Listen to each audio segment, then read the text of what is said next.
सर्वज्ञ श्री चक्रधर स्वामी की जय। सर्वज्ञ सेवा वास्तविक मंडळाच्या वतीने या ठिकाणी परमपूजनीय तपस्वीराज बाबाजी यांच्या साधनेला या ठिकाणी 5 वर्ष पूर्ण झाले आणि त्या निमित्ताने अशा साधकांना प्रेरणा देण्यासाठी जे साधक परमेश्वर धर्म जाणलाय आणि परमेश्वर धर्म जाणून या ठिकाणी आपला देह शेपण्याचं काम या ठिकाणी ते करताय, अशा साधकांना प्रेरणा देण्यासाठी सर्वज्ञ सेवा वास्तविक मंडळ महाराष्ट्र राज्याद्वारा हा उपक्रम या ठिकाणी राबवण्यात आलेला आहे। काकाजींच्या साधनेला या ठिकाणी 5 वर्ष पूर्ण झालेले आहे आणि त्यांची प्रेरणा इतरांनी घ्यावी म्हणून या ठिकाणी मंडळाच्या वतीने त्यांचं पंचवर्ष तपपूर्ती सोहळा या ठिकाणी आयोजन करण्यात आला। त्या निमित्ताने 8 दिवसाचं नामस्मरण आणि आचरण सोहळ्याचंही या ठिकाणी आयोजन करण्यात आलंय।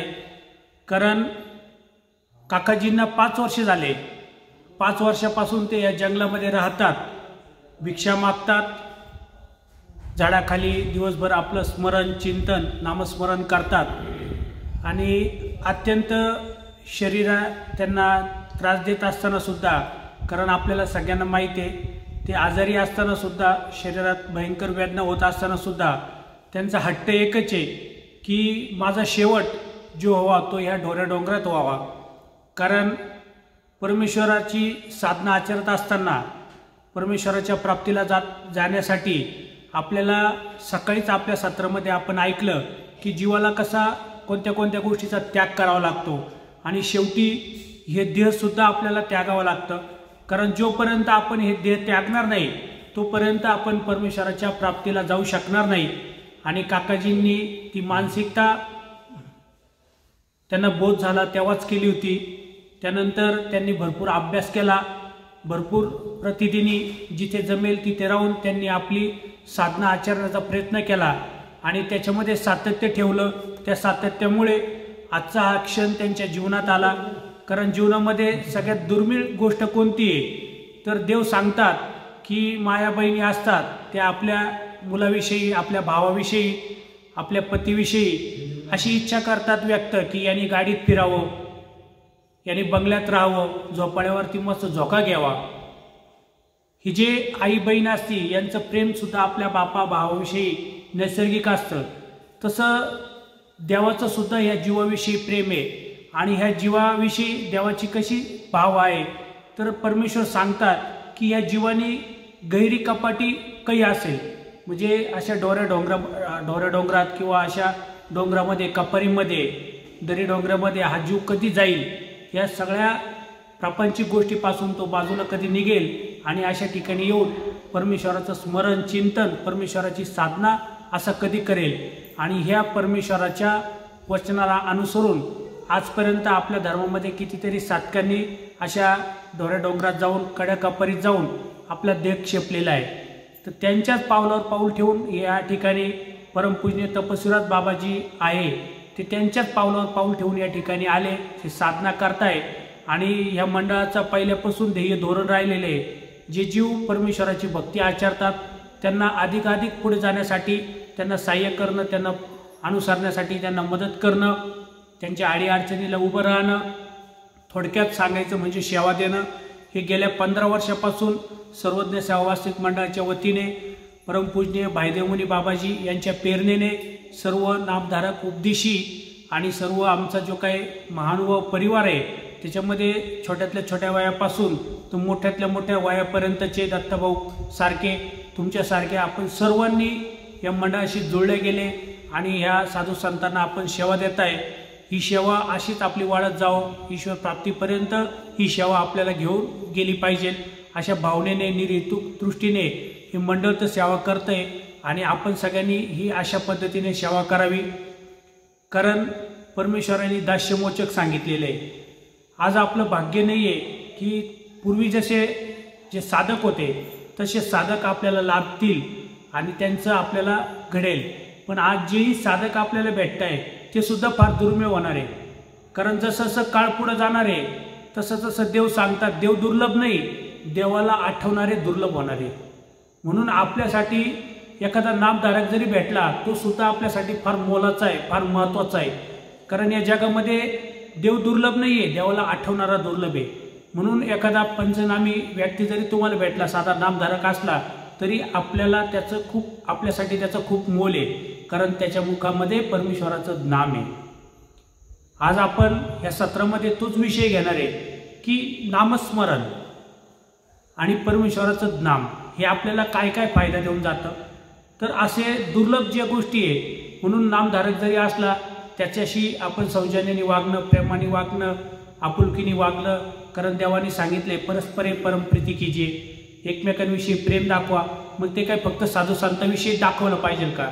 एखादा वासनिक असेल, एखादा उपदेशी असेल, नामधारक असेल, एवढं नामधारक नाही आहे पण ह्या परमार्गाविषयी फक्त अनुकूल व्यक्ती असेल, त्याच्याविषयी सुद्धा तो व्यक्ती सुद्धा आपल्याला आपला वाटला पाहिजे, आपल्या जवळचा वाटला पाहिजे. आणि जसं आपण आपल्या नातेवाईकांविषयी आपुलकी प्रेम दाखवतो, वेळी काळेला त्यांच्या अडीअडचणीला आपण धावून जातो, त्या पद्धतीने आपण या नामधारक उपदेशी जो वेदवंत बोधवंत अनुसरलेले साधक असतील, चर्यावंत असतील, असे साधक आपल्याला जिथे भेटतील तर त्यांच्यासाठी आपण उभं राहणं, त्यांच्या सेवेला हजर राहणं, निरेतूक कुठली अपेक्षा न करता सेवा करणं, हेच दास्य आपल्याला मोचक आहे, हेच दास्य आपल्याला परमेश्वरापर्यंत घेऊन जाणार आहे.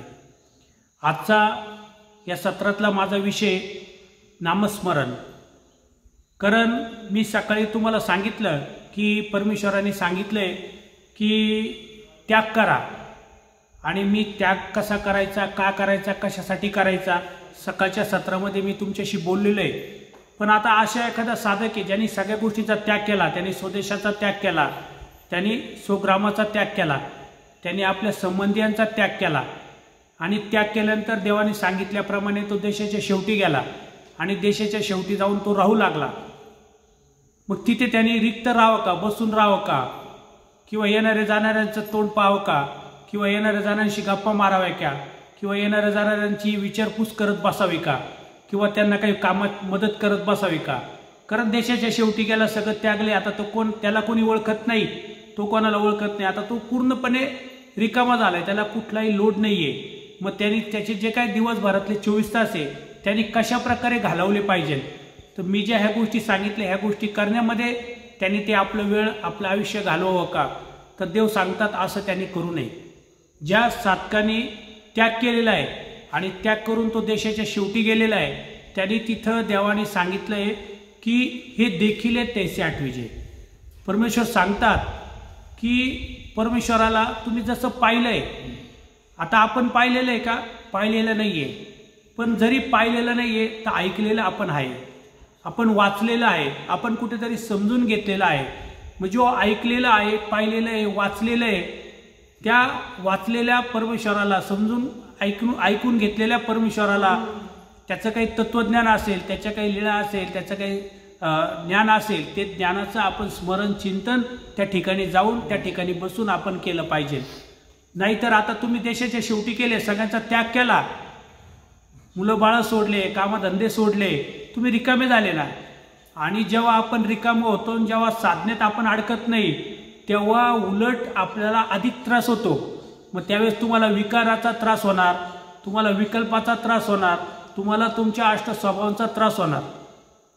हे स्वभावाचे त्रास होऊ नये, किंवा हे झालं अंतरांगाशी, बाह्य अंगाने तुम्हाला दिवस जाणार नाही, बोरबोर वाटेल, एकांत तुम्हाला खायला उठेल, तुम्हाला नको नको वाटेल की काय जीवन झालं माझं, मला कोणात उठणं नाही, बसणं नाही, कुठं जाणं नाही, येणं नाही, कुणाशी गप्पा करणं नाही, तुम्हाला कंटाळवाणं वाटेल.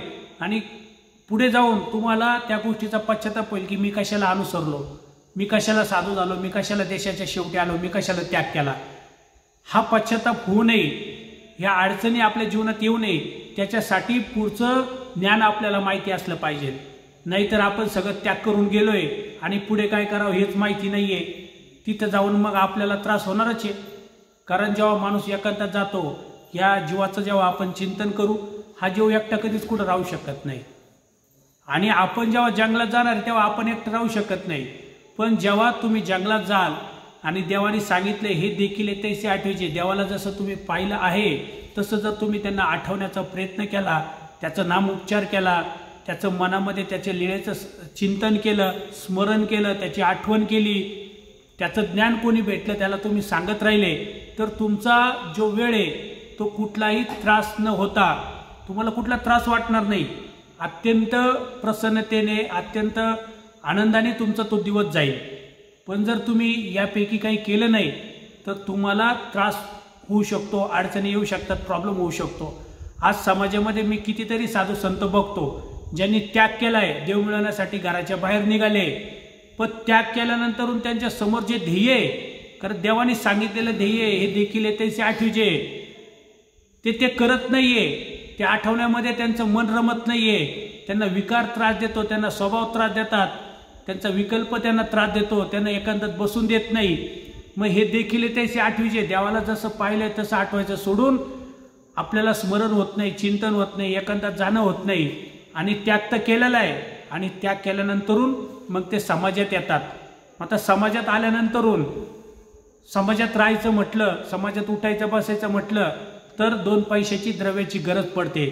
बिगर पैशाशिवाय माणूस समाजामध्ये राहू शकत नाही, कारण गरजा माणसाच्या वाढतात.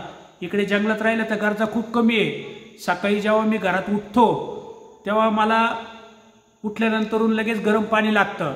आता रोज गरम पाणी घ्यायचं म्हणजे 1000 रुपयाची गॅसची टाकी मला घरात आणावंच लागते. रोज सकाळी चहा प्यायचं म्हटल्यानंतर रोज 1 लिटर दूध घ्यावंच लागतं. सकाळी नाश्ता करायचा म्हणजे किराणा आणावाच लागतो. दुपारी जेवण करायचं म्हणजे किराणा आणणंच आहे. आणि घर आलं म्हणजे लाईट आली, पाणी नळाचं पाणी आलं, मग घरपट्टी भरणं आलं, लाईट बिल भरणं आलं, त्यानंतरून किराणा आणणं आलं. सर्व जबाबदारी वाढतात आणि त्याच्यासाठी पैशाची गरज पडत असते. जर तुम्ही इकडे जंगलात राहिले, जे काही कोणी आपल्याला 4 पत्रे मारून दिलेले त्यामध्ये तुम्ही राहिले, अशी सौर ऊर्जेची लाईट तुम्ही वापरली, तुम्हाला इथे कुठली नळपट्टी नाही, कुठलं लाईट बिल नाही, कुठली घरपट्टी तुम्हाला भरावं लागणार नाही, आणि भिक्षा मागून खाल्ली तर कुठल्याही प्रकारचं तुम्हाला किराणा आणण्याची गरज नाहीये. म्हणजे तुम्हाला द्रव्याची गरज आहे का? पण आज धर्मामध्ये प्रत्येक साधू संतांशी जेव्हा आपण बोलतो तेव्हा म्हणतो की साधू कुठे बिगर पैशाचा राहू शकतो का? अहो, देवानी तर स्पष्ट सांगितलेलं आहे की त्या द्रव्याला तुम्ही साक्षीला सुद्धा उभं राहू नका, द्रव्याचा तुम्ही त्याग करा सांगितलेलं आहे. मग द्रव्याचा त्याग करायचा तर समाजात जाण्याची काय गरज आहे? आज ते साधू संत ज्यांना साधना होत नाहीये ते आज समाजामध्ये जातात, आणि समाजात गेले तर कोणी काय न कष्ट करता कोणी कोणाला पैसे देत नाही. मी आता तुम्हाला म्हटलं की 10 रुपये मला द्या, तर तुम्ही मला देणार नाही का द्यायचे? माझ्या कामाचे पैसे, माझ्या कष्टाचे पैसे तुला मी का द्यायचे? पण तेच जर साधू असेल, साधूला तुम्ही लगेच दानदक्षिणा देतात, पण तुम्ही हा विचार नाही करत ह्या साधूला मला दानदक्षिणा देण्याची गरज आहे का? अहो, साधूला द्रव्याचा त्याग करायला लावला, तुम्ही कशाला त्यांना पैसे देतात? तुम्ही पैशानी साधू कशाला, देवधर्म कशाला करायला पाहतात? तुम्हाला खरंच देवधर्माविषयी आवड आहे, तुम्ही साधना करा ना, तुम्ही नामस्मरण करा. परमेश्वरांनी सांगितलंय ना, त्याग केल्यानंतर नामस्मरण करा. हे साधूनच नाही सांगितलेलं आहे, आपल्याला सुद्धा नामस्मरण सांगितलेलं आहे. आपण नामस्मरण करत नाही, आपण परमेश्वरांनी सांगितलेलं आचरण आपण करत नाही. आपल्याला वाटतं की मी एखाद्या साधूला दक्षिणा दिली, मी एखाद्या साधूला घरी बोलवलं, त्याला नवीन कपडे घेतले, मी त्याला चांगलं भोजन खाऊ घातलं, मी त्याची सेवा केली, तर मला त्याच्याने देव होईल. याच्याने देव होणार नाही. याच्याने तुम्हाला कणव जोडला जाईल, याच्याने तुम्हाला तुमचे जे काही अनुसरण्याचे अर्थ आहेत ते दूर होतील, तुम्हाला वेळोवेळी सहाय्य होईल, तुम्हाला ज्ञानप्राप्ती होईल. पण परमेश्वर प्राप्तीसाठी तुम्हाला प्रत्यक्ष अनुसरावंच लागेल, आचरणच करावं लागेल, त्याशिवाय तुम्हाला देव होणार नाही. मग हे साधू लोक इकडे न आल्यामुळे तिकडे जातात, आणि तिकडे पैसे मिळवण्यासाठी मग त्यांना करावं लागतं तुमच्या घरी येऊन पारायण. आपल्यालाही बरं वाटतं, आपल्या घरी साधू आले, पारायण केलं, त्याच्यात आपलं 100% हित आहे. कोणी साधू आले आपल्या घरी, पारायण केलं, आपलं 100% हित आहे. आपल्या घरामध्ये परमेश्वराचं गुणानुमोदन झालं, आपल्याला 100% फायदा आहे. नामधारक उपदेशी वास्तविकांना 100% फायदा आहे. पण तो साधू आपल्या घरी आले, आपल्या घरी पारायण केलं, आणि त्या साधूने त्या पारायणाच्या बदल्यात आपल्याला सांगितलं की आता मी पारायण केलं, तुम्हाला आता 501 रुपये द्यावा लागेल. किंवा आपल्याला लाज वाटते की बाबांना आपण बोलवलं, बाबा आपल्या घरी आले, बाबांनी पारायण केलं, आता बाबांना आपण कपडे दिले नाही, बाबांना आपण पूजा दिली नाही, बाबांना चांगलं तेला तुपातलं जेवण दिलं नाही, तर बाबा आपल्यावरती नाराज होतील. किंवा बाबा पुढच्या वेळेस आपल्या घरी आपल्या संकटकाळी, अडचणीकाळी बाबा येणार नाही, परमेश्वराचं गुणानुमोदन करणार नाही. म्हणून तुम्ही त्यांना नाराज करत नाही, तुम्ही त्यांना 1000 रुपये, 500 रुपये, 2000 रुपये आपल्या आपल्या जी काही यथाशक्ती असते त्या यथाशक्तीप्रमाणे आपण त्यांचं पूजन करतो. पण त्यांच्याजवळ द्रव्य आले, देवानी स्पष्ट सांगितले द्रव्य अस्तित्व माझवे. आता विचार करा, जो साधू होता इकडे जंगलात राहतो, काही अडचण नाहीये, आणि एकदा का तो समाजात गेला आणि त्याच्या खिशात एका दिवसाला एक पारायणाचे 1000 रुपये आले. अंदाज धरा की त्याने 8-10 दिवस, महिन्यातले 8 ते 10 दिवस फक्त पारायण केलं, त्याच्या खिशात 10,000 रुपये आले. मला सांगा, ज्याच्या खिशात 10,000 रुपये त्याला आता स्वस्तता लाभेल का? एक तुम्हाला कथा सांगतो की एक गाव होतं आणि त्या गावात मस्तपैकी सगळे लोक राहत होते आणि त्या गावाचा राजा, त्याचं मोठं राजमहल होतं आणि त्याच्या घराच्या समोर एक साधू राहत होता.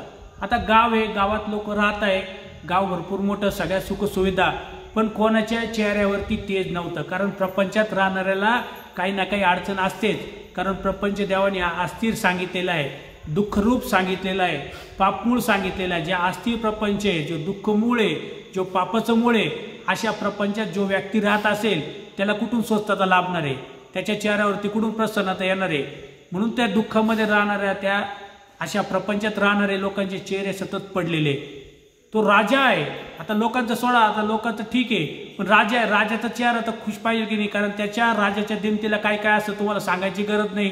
सेवक असतात, राण्या असतात, दास्या असतात, खायला प्यायला भरपूर असतं, पैसा अडका काय लागल ते म्हणजे अशी कोणती गोष्ट नाही की ती तिथं नाहीये. जे लागल ती प्रत्येक गोष्ट त्यांच्या समोर असते. मग राजा तरी खुश पाहिजे की नाही? राजाच्या चेहऱ्यावर प्रसन्नता पाहिजे की नाही? पण राजाच्या चेहऱ्यावर सुद्धा प्रसन्नता नव्हती. त्यांना आश्चर्य वाटलं, हे राजाला आश्चर्य वाटलं, एवढी प्रजा आहे, प्रत्येकाकडे भरपूर धन दौलत आहे, मी राजा आहे, माझ्याकडे भरपूर धन दौलत आहे, आणि माझ्या महालासमोर हा झोपडीत राहणारा साधू आहे, याला एक टाइम खायची पंचायत आहे, याच्याकडे अंग झाकायसाठी पूर्ण वस्त्र सुद्धा नाहीये. एवढी याची वाईट परिस्थिती असताना याच्या चेहऱ्यावरती हा आनंद कसला आहे? याच्या चेहऱ्यावरती हा तेज कसला आहे? हा इतका दिवसभर प्रसन्न का दिसतो? आणि राजाला काही रावलं नाही. राजाने बिरबलाला बोलून घेतलं आणि बिरबलाला सांगितलं की मला उद्याच्या उद्या ह्या साधूच्या चेहऱ्यावरती असला कसलं तेज आहे, कसला आनंद आहे, का त्यांच्या ठिकाणी एवढं दिव्यत्व दिसतंय, हे मला खपत, माझ्या दृष्टीमध्ये ते काही खपत नाही. मला त्याला सुद्धा जसं बाकीचे त्रास सहन करतात तसं याला का नाहीये? याचा बी काहीतरी आपण शोधलं पाहिजे. आणि मग त्या बिरबला बोलवलं, तर बिरबलाने त्याला सगळं सांगितलं की बाबा ते असे आहे, त्यांनी प्रपंचाचा त्याग केलेला आहे म्हणून त्यांच्या चेहऱ्यावर प्रसन्नता आहे. राजा म्हणे आता बिलकुल चालायचं नाही, मी दुःखी तर सगळे दुःखी पाहिजे, मला इथे सगळ्यांचे चेहरे पडलेले पाहिजे, माझ्या चेहऱ्यावर तेच नाही तर यांच्या चेहऱ्यावर तेच नाही पाहिजे. मग आता नाविलाज झाला. बिरबल म्हटला काही काळजी करू नका राजे महाराज, 2च दिवसात त्या साधूचा कार्यक्रम मी करून टाकतो, 2च दिवसात त्यांच्या चेहऱ्यावरचं तेज नासून टाकतो. त्यांना असं तुमच्यासारखं एकदम चेहरा पडलेले राहतील, दिवसभर टेन्शन, दिवसभर वैतागात ते दिसतील, काहीच काळजी करू नका, फक्त 2 दिवस द्या म्हणे. आता बिरबल हुशार होता. बिरबलला माहिती आहे की जो साधू आहे याची स्वस्थता कशी भंग करायची, याच्या चेहऱ्यावरची प्रसन्नता कशी घालवायची आणि याला कसं कामाला लावायचं. त्यांनी काहीच केलं नाही. रात्री साधू मस्त दिवसभर त्याने आपली साधना केली. रात्री साधू झोपला आणि झोपल्यानंतरून त्या साधूच्या झोपडीच्या बाहेर 99 म्हणजे 1-1 रुपयाचे डॉलर, 100 रुपये सुट्टे केले आणि 1-1 रुपयाचे डॉलर केले आणि 100 रुपये पूर्ण देतात त्यातला 1 रुपया काढून घेतला आणि ते 99 रुपये त्याच्या झोपडीच्या बाहेर ठेवून दिले. ते उठले असेल रात्री प्राप्तविधीसाठी किंवा लघुशंकेसाठी, तेव्हा त्यांना ते द्रव्य पडलेलं दिसलं. साधू ते द्रव्य घेऊन गेला आतमध्ये. रात्रभर साधूला झोप आली नाही. आयला एवढे पैसे कधीच पाहिले नाही ना, कधी रुपयाने त्यांच्या जवळ, आज एवढे डॉलर, एवढे पैसे, रात्रभर साधू पैसे मोजतो. पण बस मोजायला गेल्यानंतर त्यांना प्रत्येक एक डॉलर कमी भरायचा. मग स्वस्तताच राहिली नाही. भिक्षेला गेले पण परत घाई परत आले का आपल्या मोजण्यात चुकी झाली का काय, परत गेले, परत मोजले, परत काही लक्षात येईना. परत संध्याकाळी जो साधू संध्याकाळी 7 त्याची लाईट बंद व्हायचा, मस्त झोपायचा. आज 12 वाजून गेले तरी साधूच्या चेहऱ्यावर तेजही नाही, साधूला आनंदितही दिसाना, सगळं काही हरून गेलं. साधू ते पैसे मोजण्यातच दंग होऊन गेला. राजेने दुसऱ्या 2-3 दिवसानंतर राजाने साधूची अवस्था पाहिली. आपल्या जसं गावातले लोक जसं दुःखी अडचणी संकटात दिसतात तसं त्या साधूच्या चेहऱ्यावरती सगळी प्रसन्नता निघून गेली. अडचण, संकट, प्रॉब्लेम निर्माण झाले. आता 99 ते 100 कधी होतील, 100 तर 1000 कधी होतील, 1000 तर लाख कधी होतील. लागले साधू कामाला. म्हणून आपला जो विषय होता की ह्या साधूंना पैसे प्राप्त झाल्यानंतरून त्यांची जी स्वस्थता आहे ती अशा पद्धतीने भंग होती. कारण 1000 आले की 10,000 कधी होतील, 10,000 आले का लाख कधी होतील. बरं, पैसे आल्यानंतरून माणूस काही ना काही करणार आहे, गप्प थोडी बसणार आहे. मग तो जागा घेणार, मग तो आश्रम बांधणार. त्याला वाटतं मी देवाचंच काम करतोय. मी आलेल्या पूजेतून मला 10 लाख 20 लाख पूजा आली, मी मस्त 2 एकर जागा घेतली, मी मस्त मोठा आश्रम टाकला, मी इथे राहील, मी येणाऱ्या जणांची सेवा करील. पण ही जी माणसाची वासना आहे, हे जड पदार्थाची जे काही प्रापंचिक वासना आहे त्या कधी कमी न होणार आहे, त्या वाढतच जातात. आणि त्या वाढल्यामुळे तो व्याप वाढत जातो. आणि तो व्याप वाढत गेल्यानंतर मला तुम्ही सांगा, देवाने सांगितलं की सगळ्यांचा त्याग करा. का त्याग करायचा हे देखील त्याचे आठवीचे. देवाला जसं पाहिलं तसं आठवायचंय. आता एवढा व्याप आपला वाढेला असेल, दिवसभर हा पारायण करत असेल, दिवसभर पारायणातून एखाद्याला पैसे नाही प्राप्त झाला तर तो विचार करतो आता पैसे याच्यातून नाही भेटत, मग तो ज्योतिष शास्त्र खोलतो, ज्योतिष कार्यालय खोलतो, त्याच्यातून पैसे प्राप्त करतो. मग ज्योतिष कार्यालयातून नाही पूर्ण झाले तर मग वास्तू विशारद होतो, मग त्याच्यातून नाही पूर्ण झाले तर मग तो कीर्तनकार होतो, मग तो प्रवचनकार होतो. आणि हे ब्रह्मविद्या ज्ञान ह्या जीवाला या जन्मतूच्या फेऱ्यातून मुक्त होण्यासाठी हे ब्रह्मविद्या ज्ञान त्याने ते प्राप्त केलं आहे. तेच ब्रह्मविद्या ज्ञान तो विकायला लागतो. आणि मग तो प्रवचनाला जातो, मग सांगतो मी 10,000 घेतल्याशिवाय प्रवचनाला येणार नाही, मी 20,000 घेतल्याशिवाय येणार नाही. तुम्ही एखाद्याला बोलवलं, आले आणि त्या साधूंना जर कमी पैसे दिले गेले तर त्यांचा चेहरा लगेच पडतो. मला सांगा, परमेश्वरांनी सांगितले त्याग करा, आणि त्याग करून काय सांगितलंय हे देखील ते आठवायचे. देवाला जसं पाहिलंय तसं आठवायचं असेल तर आपल्याला आपल्या साधनेवर राहावं लागेल ना. जर साधनेवर आपण नसेल, झाडाखाली जात नसेल, एकांतात जात नसेल तर देव आपल्याला कसं आठवणार आहे. मी आजच गेलो, झाडाखाली बसल्यानंतर मला 1 तास मी पडलं, 1 तास लोळलो, 1.5 तास झालं लोळलो. नंतर मला लक्षात आलं की अरे बराच वेळ आराम झाला, आता काहीच नाही समोर, काय करायचं. ऑटोमॅटिक गाठी माझ्या हातात आली आणि मी कधी स्मरणाला उठून बसलो, स्मरण चिंतन करायला लागलो, माझं मला कळालं नाही. हा एकांताचा फायदा असतो. म्हणून देवाने सांगितलंय की किती दिवस तुम्ही किती इकडे तिकडचं चिंतन किती वेळ कराल, तासभर, अर्धा तास. पण जेव्हा तुम्ही अशा जंगलात असाल, तुम्ही अशा साधनेच्यासाठी गेलेले असाल, ऑटोमॅटिक तुम्हाला ह्या गोष्टी निघून जातात आणि ऑटोमॅटिक आपल्याला परमेश्वराचं स्मरण करावं असं वाटतं. मग तिथे ते गुराखी आले, माझी इच्छा नाही झाली त्यांच्याकडे बघायची किंवा त्यांच्याशी बोलायची, कारण मी त्याकडे बघितलं, बोललो तर माझा वेळ वाया जाऊ शकतो. हे आपल्या साधकाला हे करायला लावलेलं आहे. त्यांनी नामस्मरण करायला सांगितलंय देवाने. देवाला जसं पाहिलंय, आता पाहिलेलं नाहीये पण ऐकलं तर आहे ना. स्वामींचं लीळाचरित्र आहे, आपण रोज पोथ्या ऐकतो, लीळाचरित्र ऐकतो, आपण सूत्रपाठ ऐकतो, त्याच्यातून आपण देवाला जसं ऐकलंय तसं तर आपण आठवू शकतो ना. ज्या लीळा ऐकले, जे काय आपण आता 3-3 सत्र घेतोय, किंवा रोज तुम्ही एखादा यूट्यूबवरती एखादा व्हिडिओ ऐकतात, किंवा तुमच्या इथे जे काही कार्यक्रम होतात, धार्मिक कार्यक्रम तिथं तुम्ही ऐकतात, तेवढं ऐकलेलं तर आपण आठवू शकतो ना. आणि असं काही नाही की एक लीळा तुम्ही आठवली म्हणजे आता ती लीळा तुम्ही परत आठवू शकत नाही. एक लीळा तुम्ही 1000 वेळा आठवा तरी चालतं. तुम्हाला जास्तीत जास्त त्याच्यात रमता आलं पाहिजे, त्याच्यासाठी जास्तीत जास्त लीळांचा अभ्यास, त्याच्यासाठी जास्तीत जास्त शास्त्राचा अभ्यास, त्याच्यासाठी तुम्हाला टीका पक्ष दिलेले, जास्तीत जास्त पुढचा अभ्यास का दिलेला आहे की तुम्हाला जास्तीत जास्त तुम्ही त्याच्यामध्ये रमावं, ते शास्त्रामध्ये तुम्ही रमावं, त्याचं स्मरण चिंतन, ती खरी साधना आहे. पण आजचा साधक ह्या त्याग त्याच्याकडून होत नाही. मी तुम्हाला सकाळी सांगितलं, देवाने त्याग सांगितलेला आहे, पण त्याग हा वैराग्याशी निगडीत आहे. आणि देव सांगतात की ज्ञानी भरपूर भेटतील, भक्ती करणारे भरपूर भेटतील, पण वैराग्य आचरणारे म्हणजे त्याग करणारे खूप कमी असतील. आणि देव सांगतात जिथं दात आहे तिथं चेने नाही, आणि जिथं चेने आहे तिथे दात नाही. म्हणजे ज्ञान आहे, भक्ती आहे, पण वैराग्य नाही. जिथं वैराग्य आहे तिथं ज्ञान भक्ती नाही आहे. अशी आजची आपली सगळी अवस्था झालेली आहे. आज पोत्या सांगणारे खूप साधू संत आहे आणि खूप ज्ञान आपल्याला सांगतात, खूप सांगतात ज्ञान, पण ज्ञान नुसतं सांगतात पण वैराग्य काहीच नाही. मी आज आपल्या धर्मामध्ये प्रसिद्ध असलेले चांगले चांगले साधू संत बघतो, मोठमोठे भागवताच्या कथा ते सांगतात, आणि एकदा का कथा संपली खाली उतरले का लगेच तंबाखूची पुडी काढतात, चुना लावतात आणि चोळतात. मी विचार करतो इतक्यात तर हे बाबा आपल्याला भागवताची किती मोठी चांगली आपल्याला किती मोठी श्रीकृष्ण महाराजांचा विषयी सांगत होते, किती ज्ञान हे सांगत होते, किती तत्वज्ञानाच्या गोष्टी करत होते आणि बाबा गुरु तंबाखू सुद्धा सुटे ना. हा धर्म नाही आहे आपला. नुसतं ज्ञान सांगणं धर्म नाही आहे. आपला जो धर्म आहे तो स्वतः आचरणाशी निगडीत आहे. जोपर्यंत आपण स्वतः ते आचरणात आणणार नाही तोपर्यंत आपल्याला त्या परमेश्वराची अनुभूती येणार नाही. त्या परमेश्वराची जी काय झलक आपल्याला बघायला पाहिजे, भेटायला पाहिजे, ती झलक आपल्याला भेटणार नाही. आणि तोपर्यंत आपल्याला कुठेही गॅरंटी वाटणार नाही की परमेश्वर प्राप्त आपल्याला होऊ शकतो. मी कालच सरांनी सांगितलं की एका ठिकाणी एका सभेमध्ये विचारलं एका साधूने की ते कोणाला बसलेलं असं वाटतं की मला देव भेटेल. तर कोणीच हात वरती नाही केला, कोणी हातकावणे वरती केला. आपण त्या साधनेवर नाहीये.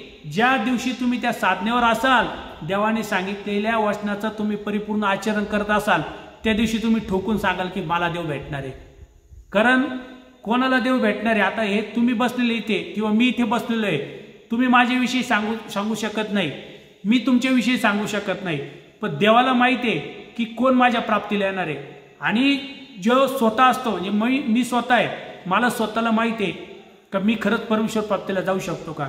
कारण दिवसभर माझ्या मनामध्ये मी आज काय विचार करतो, काय चिंतन करतो, काय बोलतो, काय सांगतो, कसा वागतो, हे सगळ्यात जास्त मी स्वतः मला ओळखत असतो. म्हणून मला माझी गॅरंटी असते मला परमेश्वर प्राप्त होणार आहे की नाही. म्हणून त्याग करा. त्यागानंतरून तुम्ही साधनेला जा. देवाला जसं पाहिलंय तसं आठवा. आता तिथे गेल्यानंतरून या परमेश्वराला आपण आठवायचंय. पण आपलं भाग्य चांगलं आहे. आपल्या पूर्वजांनी आपल्यासाठी इतक्या सुविधा करून ठेवलेल्या आहे. आपल्याला कुठे साधना करताना अडचण येऊ नये, कुठल्याही प्रकारच्या व्यत्यय आपल्या साधनेत येऊ नये. कशा प्रकारे देवाला आठवावं हे नाही कळालं तर आपली रस्ता भरकटू शकतो. हे आपल्या पूर्वजांनी जाणलं आणि देवांना सुद्धा हे माहिती होतं. म्हणून आपले पूर्वज आहे त्यांना निमित्त करून देवाने आपल्यापर्यंत त्या गोष्टी सगळ्या पोहोचवल्या. पूजनीय आचार्यांना भक्त जेव्हा स्वामी उत्तरापंथी गेले त्यावेळेस भक्तजनांनी आचार्यांना विचारलं की देवानी नामस्मरण सांगितलेलं आहे, आता आम्ही ते एकांतात जाणार आहे, साधनेला जाणार आहे, तर तिथे आम्ही देवाला कसं आठवू, कशा प्रकारे आम्ही नामस्मरण करू. पूजनीय आचार्य ही गोष्ट विसरून गेले आणि त्यांना लक्षात येईना की देवाने काय सांगितलेलं आहे. पण पूजनीय महदायसा तिथे होत्या. त्यावेळेस पूजनीय महदायसांनी सांगितलं की देवाने सांगितलंय की नाम, लीळा, मूर्ती, चेष्टा या क्रमाने देवाला आठवायला लावलेले साधकाला. मग आचार्यांच्या लक्षात आलं. मग आचार्यांनी याप्रमाणे आपल्या साधकांना सांगितलं की नाम, तुम्ही पहिले नामाचा जप करा, लीळा आहे, नाम, लीळा, नंतर मूर्ती आणि चेष्टा, अशा क्रमाने तुम्ही देवाचं स्मरण करा. आता ह्या परमेश्वराचं नाम स्मरण करताना आपल्याला सगळ्यात पहिल्यांदा 5 नामं आपल्याला देवाने दिलेले आहे. हे परमेश्वराचे नाम आहे. हे परमेश्वराचं नाम साधं नाहीये, कारण हे नाम आपल्याला परमेश्वराच्या प्राप्तीपर्यंत घेऊन जाणार आहे. म्हणजे विचार करा, जे नाम आपण घेतलेलं आहे त्याचं मोल आज आपल्यासाठी किती आहे. 84 लक्ष योनीत तुम्हाला जाऊन देणार नाहीये. कोणत्याही 13 भेदी नरकात तुम्हाला जाऊन देणार नाहीये. कोणत्याही प्रकारचं तुम्हाला स्वर्ग म्हणजे देवता फळाला तुम्हाला जाऊन देणार नाहीये. नरकात जाऊन देणार नाही, मनुष्य ध्यात जाऊन देणार नाही. जे कोणी बोध झाला म्हणजे नाम घेतलं आणि त्या नामस्मरणाचं व्यवस्थित जर नामस्मरण केलं, साधनेत सांगितल्याप्रमाणे देवाने सांगितल्याप्रमाणे त्याचं सगळी साधना पाळली आणि त्या साधनाचे नियम पाळून जर ते नामस्मरण आपण केलं तर ते नाम आपल्याला परमेश्वराच्या प्राप्तीपर्यंत घेऊन जाणार आहे. म्हणून जगामध्ये म्हटलं जातं की एक नाम तारी बाकी सब दुकानदारी. हे जे बाकीचं जे काही आहे ना, आपण म्हणतो मी विडे वाहिले, मी पंक्ती केल्या, मी स्थानं केले, मी पायी पदयात्रा केल्या, मी इकडे गेलो, मी तिकडे गेलो, मी हे केलं, मी ते केलं, याच्याने तुमच्या अंतरातला भाव वाढणार आहे. भक्ती करण्याविषयी तुमची लगन वाढणार आहे. तुम्हाला साधना करण्याची आवड वाढणार आहे. पण पुन्हा त्या ठिकाणी तुम्हाला यावं लागणार आहे, नामस्मरणावरती यावं लागणार आहे. म्हणून माझं तुम्हाला सांगणं असेल की तुम्ही पायी पदयात्रा करण्यापेक्षा, भरपूर स्थानवंदन करण्यापेक्षा, तुम्ही भरपूर पंचावतार उपार करण्यापेक्षा, तुम्ही जे काही आज इतर काही कर्मकांड करत असेल, विधी करत असेल, तुम्ही विडे वाहत असतील, ह्या गोष्टी करण्यापेक्षा तुम्ही नामस्मरणावरती जास्त भर द्या. कारण देवाने नामस्मरण सांगितलेले ते नामच ते नाम जपल्यानंतरूनच तुम्ही परमेश्वराच्या प्राप्तीपर्यंत जाणार आहे। कारण पूजनीय आचार्यांनी विचारलं की देवा मला तुमची सेवादास्य करायचंय आणि तुमचं सेवादास्य करण्यासाठी माझ्याकडे काही द्रव्य नाहीये, तर मी तुमचं स्मरण चिंतन कशाने करू? देवाने सांगितलं काय परमेश्वर काय द्रव्याने प्राप्त होतो काय? मला ह्या गोष्टीचं फार आश्चर्य वाटतं। देवाने ही गोष्ट सांगितली नसती तर जगातला आज सगळ्यात श्रीमंत माणूस कोण असतो? तो महानुभाव साधक असता। पण देवाने एक गोष्ट सांगून टाकली की द्रव्याने द्रव्य संपत्ती ईश्वर न पविजे नाही का, म्हणजे द्रव्याने तुम्हाला परमेश्वराची प्राप्ती होणार नाहीये हे आपल्या प्रत्येक साधकाला कळालं। म्हणून आपले असे काही साधक होते, हे नाथोबांच्या बाबतीत जेव्हा मी चरित्रामध्ये जातो त्यांचं स्मरण चिंतन मी करतो त्यावेळेस जेव्हा देव उत्तरापंथी निघून गेले आणि ते स्वच्छालय गेले, स्वच्छालय गेल्यानंतरून त्या ठिकाणी खालून अशा सोन्याच्या कडायावरती आल्या, त्या त्यांनी पाहिल्या आणि ते त्याच्यावरती विष्ठा केली, स्वच्छ केले आणि निघून गेले आणि मनामध्ये म्हटले की माझे स्वामी जेव्हा होते तेव्हा हे जर धन मला प्राप्त झालं असतं ती मी माझ्या देवासाठी कुठेतरी उपयोगात आणलं असतं। आता देव नाही तर या धनाला घेऊन करू काय मी? म्हणून मी तुम्हाला सांगितलं की जगाच्या पाठीवर फक्त देवाने सांगितलं असतं ना द्रव्याने द्रव्य खर्च करा, त्या द्रव्याने मी तुम्हाला प्राप्त होणार आहे असं सांगितलं असतं तर जगात महानुभाव साधक सगळ्यात श्रीमंत असतात, सगळ्यात जास्त पैशावाला असतात। कारण पैशाने देव मिळणार आहे ना, पण देवाने सांगितले पैशाने मी प्राप्त होणार नाही। मग कशाने प्राप्त होणार आहे? त्याच्यासाठी आचार्य श्रींना 5 नाम सांगितले। हे 5 नामाचा त्रिका स्मरण करायला लावलं। 5 नाम त्रिका स्मरा आणि 5वे नाम ते निरंतर स्मरा असं पूजनीय आचार्य श्रींना सांगितलं। जर कदाचित स्वामींनी हे 5 नाम सांगितले नसते, हे त्रिका स्मरायला लावले नसते, निरंतर स्मरायला लावले नसते तर हा परमेश्वरापर्यंत आपण पोचू शकलो नसतो। त्या परमेश्वराच्या प्राप्तीला जाण्यासाठी परमेश्वराने हे त्रिकाळ नामस्मरण आपल्याला करायला लावलेले आहे आणि या नामस्मरणाचेच आपल्याला सगळे काही फायदे नाही या नामस्मरणाने होणार आहे। कारण पुढे स्वामींनी त्यांना ह्या नामस्मरणाचे 10 फायदे सांगितलेले।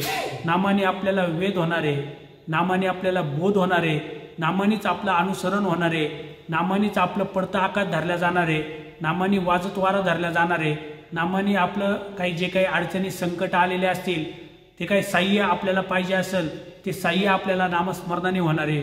ईश्वराची प्राप्ती सुद्धा ह्या नामस्मरणाने होणार आहे। म्हणून ज्या साधकांनी त्याग केलेला आहे, नातेवाईकाचा त्याग केला, संबंधियांचा त्याग केला, स्वग्रामाचा त्याग केला, आता थोड्या 8 दिवसासाठी आपण या ठिकाणी कार्यक्रमाला आलेलो आहे।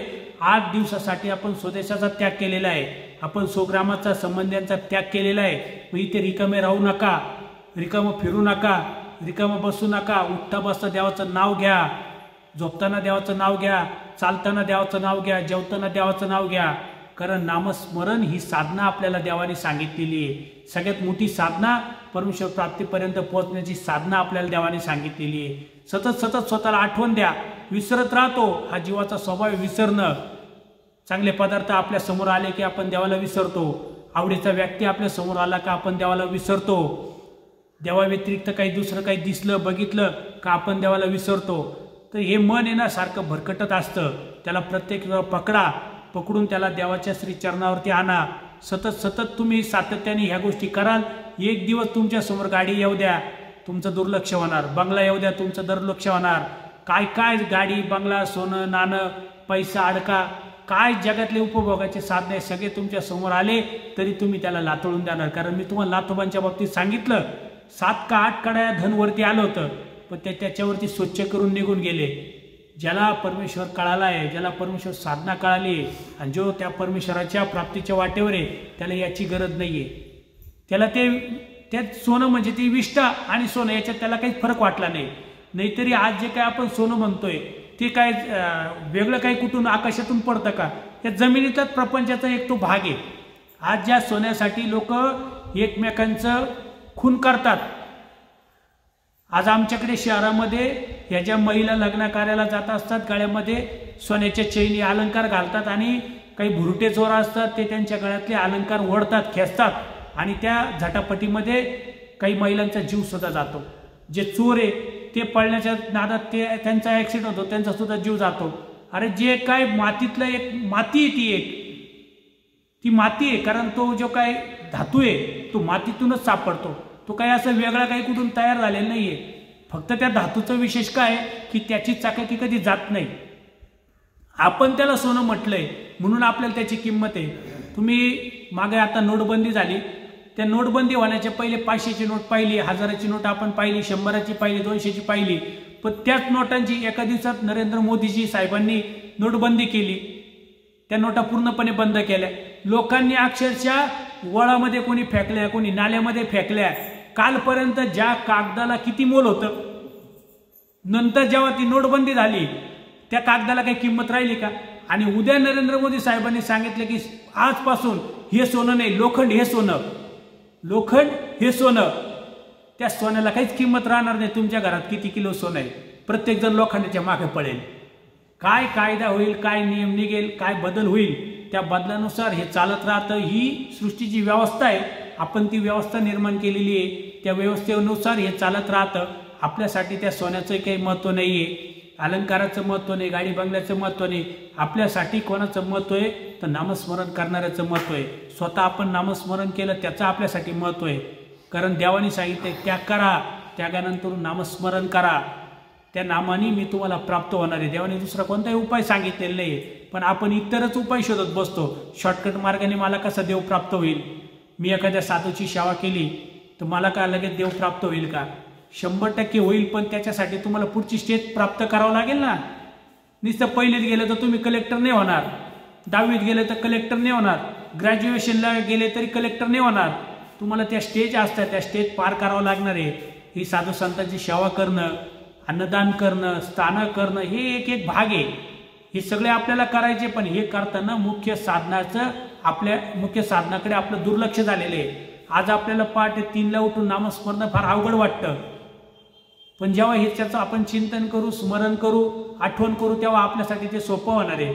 तुम्ही म्हणत असाल की भाऊ तुम्ही बोलताय, तुम्ही पण आम्हाला करताना दिसत नाही। आम्ही ते प्रयत्न करतोय, मी रोज सकाळी प्रयत्न करतो लवकरात लवकर उठण्याचा, जास्तीत जास्त नामस्मरण करण्याचा, दुपारी प्रयत्न करतो, संध्याकाळी प्रयत्न करतो। प्रत्येकजण, तुम्ही सुद्धा प्रत्येकजण प्रयत्न करता, जेवढं होईल तेवढं प्रत्येकजण प्रयत्न करतो। त्या प्रयत्नात आपल्याला वाढ करायची आहे, कारण पूजनीय आचार्यांच्या विषयी बोललं जातं की आचार्य अष्टोपर स्मरण करायचे, म्हणजे त्यांचे दिवसभर 12 तास आणि रात्रीचे झोपेचे सुद्धा 12 तास त्यांचे लेखी लागायचे, अष्टोपर स्मरण करायचे।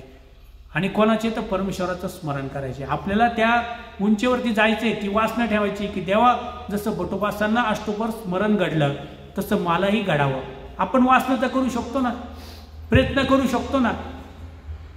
आपल्याला जेव्हा जेव्हा रिकामा वेळ भेटेल तेव्हा इकडे तिकडे कुठेतरी आपल्या घराच्या बाहेर जो कट्टा असतो त्या कट्ट्यावर जाऊन बसण्यापेक्षा, किंवा टीव्ही लावून बसण्यापेक्षा, किंवा गाणे ऐकत बसण्यापेक्षा, किंवा रिकामा इकडे तिकडे अन्नवार्ता करण्यापेक्षा, तो वेळ आपण लगेच नामस्मरणासाठी जर उपयोगात आणला तर ते नामस्मरणच आपल्याला देवापर्यंत घेऊन जाणार आहे। म्हणून असं हे नामस्मरणाला फार महत्त्व आहे। यानंतर हे नामस्मरण करताना तो जो जंगलात गेलेला साधक आहे त्याला सांगितले लीळायुक्त तुम्ही नामस्मरण करा। आता लीळायुक्त नामस्मरण करायचंय, कारण नाम लीळा सांगितली देवानी, चेतनाबरोबर सहेतुक केलेली खेळ क्रीडा त्याला लीळा म्हणतात। ती लीळा आपल्याला आठवता आली पाहिजे, त्याच्यासाठी आपल्याकडे प्रत्येकाकडे लीळाचरित्र असलं पाहिजे। जोपर्यंत आपल्याकडे लीळाचरित्र नाहीये तोपर्यंत आपण मोबाईलवर ऐकणार, किंवा कुठेतरी कार्यक्रम असला तिथे ऐकणार लीळा, पण तिथे ऐकलेली गोष्ट 100 ओळी ऐकल्या तर त्यातल्या 1-2 ओळी लक्षात राहतात, आणि काही काही असे राहतात किती ऐकलं तर काहीच लक्षात राहत नाही। त्यातले आपण कोण आहे प्रत्येकाने ठरवा। आता जर मला 10 ओळी ऐकल्यानंतर एकही ओळ लक्षात राहत नसेल तर मला ते लक्षात ठेवण्यासाठी काहीतरी प्रयत्न करावा लागेल की नाही। एक आपला भक्त होता, ते भक्त रोज भिक्षेला जायचे, आणि भिक्षेला गेल्यानंतर ती बाई जी होती त्यांना भिक्षा वाढायची, ती रोज त्यांना म्हणायची की तुम्ही स्वामींना विचारा की मी तुमच्या दर्शनाला येऊ का। ते म्हणायचे ठीक आहे, मी आता भिक्षे घेऊन गेलो की मी स्वामींना विचारेल आणि मी तुम्हाला सांगेल। स्वामी म्हटले या दर्शनाला, तर मग तुम्ही या। आणि दुसऱ्या दिवशी ते घरी आले, भिक्षे घेऊन आले, स्वामींना जोळीदृष्ट पुत करायचे आणि विसरून जायचे। पुन्हा दुसऱ्या दिवशी घरी त्या बाईकडे भिक्षेला गेले की पुन्हा ती विचारायची का विचारलं का तुम्ही स्वामींना, मग ते म्हणायचे अहो मी विसरून गेलो। मग दुसऱ्या दिवशी म्हणायचे आज आठवण ठेवा बरं का, आज तुम्ही आठवण ठेवा आणि स्वामींना विचारा मी दर्शनाला येऊ का। पुन्हा ते यायचे, जोळीदृष्ट पुत करायचे, पुन्हा विसरून जायचे। असं 2, 3, 4 वेळा झालं। मग त्या बाईच्या लक्षात आलं की विसरून जाता, आणि त्यांना भक्ताच्या लक्षात आलं की मी जेव्हा भिक्षेला जातो ही बाई मला रोज सांगते की स्वामींना विचारा मी तुमच्या दर्शनाला येऊ का, पण मी विसरून जातो। मी विसरू नये त्यासाठी काय करावं. मग त्यांनी काय केलं, आपल्याकडे जवळ काय ते शर्ट असेल त्या शर्टला त्यांनी एक गाठ दिली, जेणेकरून ही गाठण पाहिल्यानंतर त्यांना आठवण येईल त्या बाईने मला काय निरोप दिलेला आहे. आणि मग ते भिक्षा घेऊन गेले आणि झोळी दृष्टोपत केली, तरी विसरून गेले. पण देवाला लक्षात आलं, त्या बाईची अर्थ देवाने जाणली आणि देव त्या भक्ताला म्हणतात की तुमच्या या शर्टला ही गाठ कसली. आणि मग त्या भक्ताच्या लक्षात आलं की अरे हो, म्हणजे 4 दिवस झाले ती बाई मला रोज विचारते बाबा की आम्हाला तुमच्या देवाच्या दर्शनाला यायचंय की मी येऊ का, तुम्ही स्वामींची आज्ञा घ्या.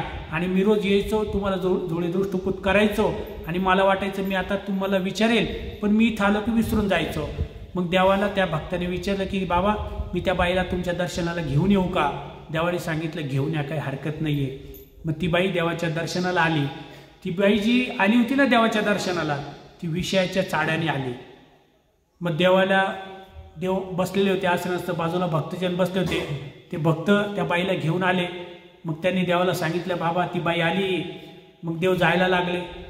त्या भक्ताचं नाव नाथोबा होतं. त्या नाथोबाच्या खांद्यावरती हात टाकला आणि त्या भक्ताला त्या बाईकडे सोबत घेऊन चालले. बाईसा म्हणते बाबा यांना कशाला नेतात. तर देवानी हे जे काही नाथोबा देवाचं स्मरण चिंतन, देवाच्या सन्निधानात राहायचे, देवाची साधना करायचे, तर देवानी इतका छान उल्लेख केला की बाई हे भक्त नाहीये, हे आमचे एक अवयव आहे. जे बघा परमेश्वराला भक्ताचा किती अभिमान असतो. जसं आपल्या शरीराचा हात आपला एक अवयव आहे, कान आपला एक अवयव आहे, पाय आपला एक अवयव आहे, तसे देव सांगतात की हे नाथोबा आमचे एक अवयव आहे. यांना आम्ही आमच्यापासून दूर करत नाही. का करत नाही. जसं आता हे शरीराचा अवयव, हात मी माझा काढून ठेवू शकतो का, पाय मी काढून ठेवू शकतो का, डोळा काढून ठेवू शकतो का. बघा देवाला आपल्या भक्ताविषयी किती प्रेम असतं. जर आपण खरंच देवाच्या जवळ गेलो, आजपर्यंत तुमची कधी पत्नी, तुमचा कधी मुलगा, तुमचे कधी वडील, आई वडील तुम्हाला असे म्हटले का. तुम्ही तर लहानपणापासून आपण त्यांच्यासाठी त्यांचं सगळं करतोय, पण उलट आपल्याला पाहिल्यानंतर म्हणता हा म्हातारा एकदाचा जातकाच नाही. हे लय वैताग आणला. ज्या पोरांना आपण अंगा खांद्यावर खेळवलं, आपलं रक्ताचं पाणी करून त्यांना लहानचं मोठं केलं, तेच पोरं मोठं झाल्यावर आपल्याला काय नाही करत. आता तुम्हाला सांगायची गरज नाही, प्रत्येकाचे अनुभव असतात जीवनात. मग मुलांकडून त्रास होतो, आई वडिलांकडून त्रास होतो, पत्नीकडून त्रास होतो, नातेवाईकांकडून त्रास होतो. 100 वेळा एखाद्या मित्राला आपण मदत करतो, एकदा जरी त्याला काही मदत आपल्याकडून कमी झाली ना, तो ते 99 वेळा केलेली मदत विसरून जातो. आणि ती एकदा कमी पडलेली त्याच गोष्टी 100 वेळा तो लोकांना सांगतो की यांनी माझी मदत नाही केली. आणि असे त्या भक्ताला देव तिथे घेऊन गेले. आणि त्या बाईची ती विकार वासना होती ना, विषय वासने ती आली होती, ती नासवली. आणि देवाने सांगितलं की तिथं परमानंद प्रकट केला. आपल्याला सुद्धा आपल्या ते विषय वासना काढायची आहे, त्यासाठी आपल्याला साधनाच करावं लागणार आहे. हा जीव मूळचाच राजस-तामस आहे. हे राजस-तामस भाव आपल्याला पिळून काढावं लागणार आहे. सतत आपल्याला उल्लेख होणार आहे, विकाराचे उल्लेख होणार आहे, विकल्पाचे उल्लेख होणार आहे. हे देवाने सांगितलंय की कलियुगामध्ये हा जीव आहे, हा प्रथम उल्लेखाच्या वेगळा होऊ शकत नाही. पण जर साधनेवर असेल तर त्या प्रथम उल्लेखाला आपण थांबू शकतो, त्याचा रसरूपतेत जाऊन देऊ शकत नाही. रसरूपतेत जरी गेला तरी प्रत्यक्ष त्या पदार्थाच्या समोर आपण गेलो तरी त्याचा उपभोगापासून आपण स्वतःला वाचू शकतो. त्याच्यासाठी आपल्याला नामस्मरण करणं गरजेचं आहे, परमेश्वराचं सेवादास्य करणं गरजेचं आहे, साधनेत राहणं गरजेचं आहे. आणि देवानी त्या भक्ताला तिथे घेऊन गेले. त्या भक्ताला, त्या बाईला दर्शन दिलं आणि तिला पाठवणी दिली. हा विषय आपल्या कशावरून निघाला होता की माणसाला कसा विसर पडतो. म्हणून जे लीळाचरित्र तुमच्या घरी तुम्ही विकत आणलं पाहिजे. विकत घ्या म्हणजे त्याचं मोल तुम्हाला राहील. ते विकत आणून आपल्या देवाऱ्यामध्ये सुडा बांधा आणि कपाटामध्ये, पेटीमध्ये पॅक लॉक करून ठेवा, कोणाला दिसलं नाही पाहिजे. असंच ना, बरोबर ना. कारण ते लय मोठं शास्त्र आहे, गहन शास्त्र आहे. ते पॅक करून ठेवा, कोणाला ते सूत्रपाठ दिसून देऊ नका, ते लीळाचरित्र दिसून देऊ नका, बरोबर ना. असंच चालू आहे आज. नाही तरी सगळ्यांकडे पोथ्या आहे. मी आत्ताच्या का घरी गेलो होतो, म्हटलं लीळाचरित्र आहे का, म्हणे आहे ना. कुठं आहे म्हणे, कपाटात आहे. कपाट खोडलं, म्हटलं कुठं आहे, हाय ना म्हणे. पेटीत आहे. पेटी खोलली, म्हटलं कुठे हाय ना म्हणे. सुडा ते, सुडा काढला, म्हटलं कुठे नाही म्हणे. कुठं ठेवलं तेच माहिती नाही. अशी परिस्थिती जर आपली असेल तर काय देवाला आपण आठवणार आहे. म्हणून जेव्हा आपण कार्यक्रमात जातो, साधू संत आपल्याला लीळा सांगतात, ती लीळा आपली पाठ होण्यासाठी त्याचं आवर्तन तर झालं पाहिजे ना. आवर्तन कुठे करणार तुम्ही? साधूला काय दिवसभर सोबत घेऊन फिरणार का? बाबा लीळा सांगितली ना, आता 50 वेळा मला तीच लीळा तुम्ही दिवसभर सांगा, असं करणार आहे का? त्याच्यासाठी ती लीळा चरित्र आपल्या घरी असले तर 50 वेळा तुम्ही रोज ती लीळा वाचू शकतात. जेव्हा 50 वेळा वाचाल, 100 वेळा वाचाल, तेव्हा ती लीळा तुमची पाठ होणार आहे, तेव्हा ती लीळा तुम्ही सांगू शकणार आहे, तेव्हा त्या लीळेवरती तुम्ही चिंतन करू शकणार आहे. आज आम्ही तुमच्या समोर बोलतोय, जर आम्ही घरी लीळा चरित्र आणलं नसतं, सूत्रपाठ आणलं नसतं, 25 तळाच्या पोत्या घरी आणल्या नसत्या, तर आम्हाला इथे 1 मिनिट सुद्धा बोलता आलं नसतं तुमच्या समोर. कारण मी सगळ्या साधू संतांचे कार्यक्रम ऐकले, मी पोथ्या ऐकल्या, पण मी त्यांना म्हणायचो हे सगळं ऐकलं पण माझ्या लक्षात राहत नाही, मी याच्यासाठी काय करू? कोणत्याही साधूने मला उपाय सांगितला नाही. परमपूज्य भाईदेव मुनींनी सांगितलं हे सगळे ग्रंथ घरी आण, त्याचं रोज स्वतः चिंतन कर, स्मरण कर, वाचन कर. रोज मी लीळा वाचतो, रोज मी सूत्रपाठ वाचतो, मी स्थळपोत्या वाचतो, तेव्हा माझं शास्त्र लक्षात राहायला लागलं, तेव्हा मी तुम्हाला सांगू शकतो. जर आपण त्याचं आवर्तन केलं नाही, आपण त्याचं रोज वाचन केलं नाही आणि आपल्याला सांगतात लिहायचे तर तुम्ही काय करा, असं ठेवा, असं ठेवू नका, पेटीमध्ये घालून ठेवू नका, सोड्यात घालून ठेवू नका. जिथं तुमचं देवपूजेचं घर आहे तिथं तुम्ही वरती ठेवा, किंवा जिथं तुम्ही रोज झोपता, रोज बसता, जास्त वेळ तुम्ही जिथं बसतात तिथं समोर ठेवा, जेणेकरून जेव्हा तुम्हाला रिकामा भेटेल तुमची दृष्टी त्याच्यावरती पडेल आणि तुम्ही ते घ्याल, बसाल, वाचाल, समजून घ्याल. मग माझ्यासारखे तुम्ही सुद्धा तासोन तास बोलाल, माझ्यासारखे तुम्ही सुद्धा आचरवंत व्हाल, ज्ञानी व्हाल, पुढे भटोबासांसारखे एखादे सत्पात्र सुद्धा तुम्ही व्हाल. कारण भटोबास आपल्यासारखे जीवच होते ना, माणूसच होते ना. ते त्यांच्यामध्ये जे दुर्गुण आपण ऐकतो त्यापेक्षा आपल्याकडे तर खूप कमी दुर्गुण आहे. आपल्याकडे तर काय आपण एवढे मोठे दुर्गुणी नाहीये. आपण भटोबास होऊ शकत नाही का? आपण माई भट्ट होऊ शकत नाही का? आपण पूज्यबाईस होऊ शकत नाही का? प्रेमी भक्त होऊ शकत नाही का?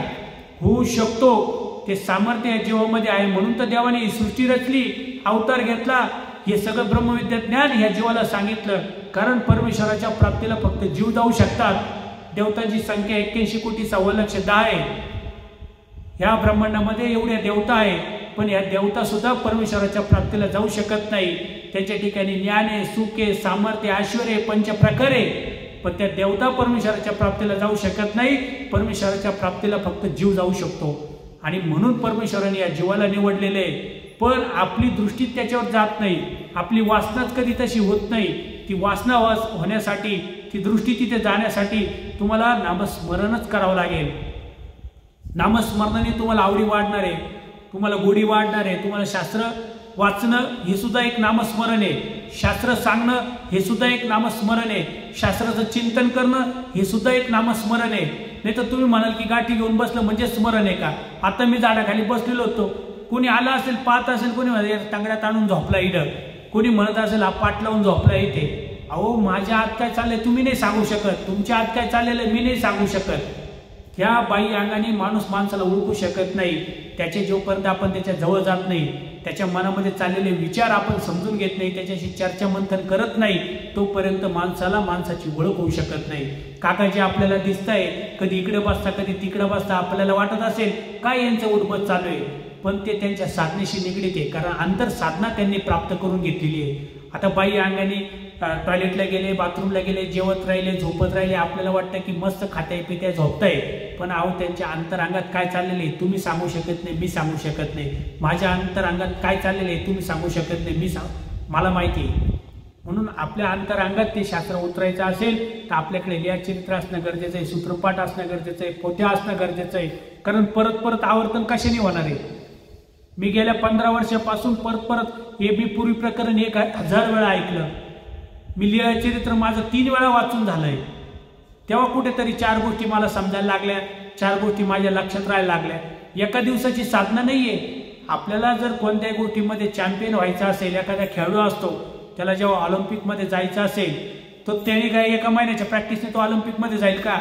त्याला रोज सकाळी उठावं लागतं, सकाळ संध्याकाळ प्रॅक्टिस करावं लागते.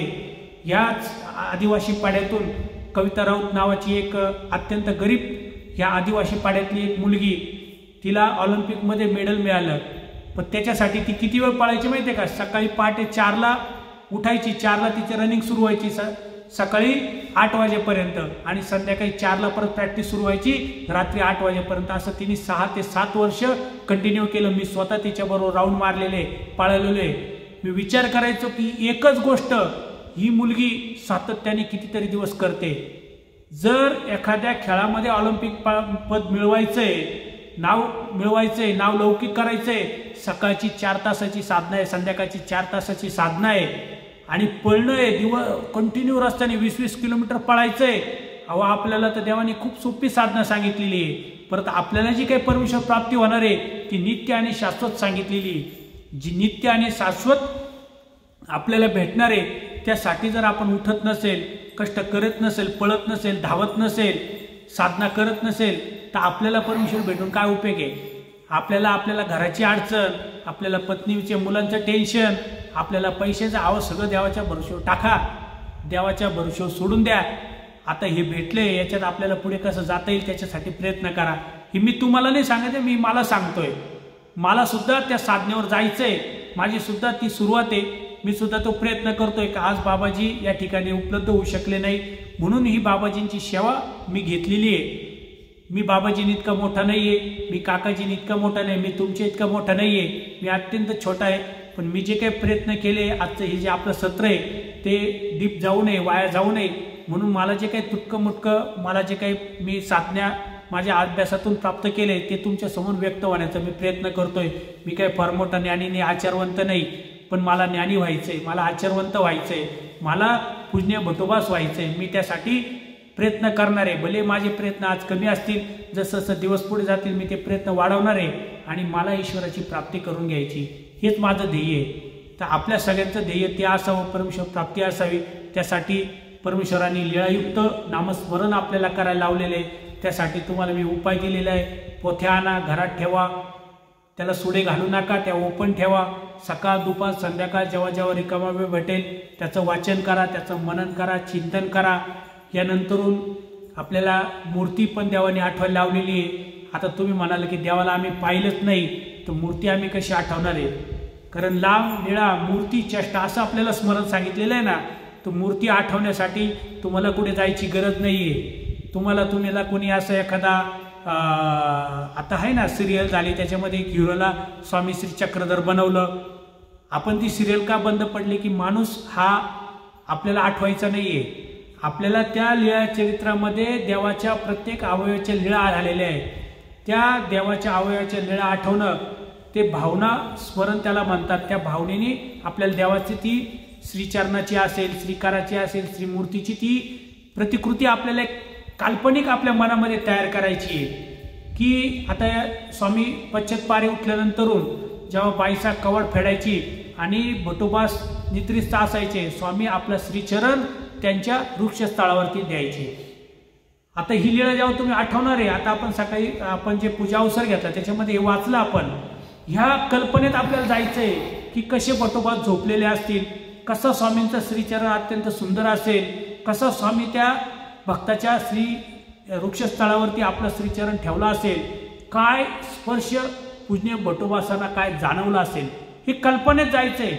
त्या कल्पनेतून एक दिवस तुम्हाला ती अनुभूती येणार आहे. एखाद्या गोष्टीचं जर सतत आपण चिंतन केलं, सतत ध्यास घेतला तर कधी ना कधी त्या गोष्टीची अनुभूती आपल्याला प्राप्त होत असते.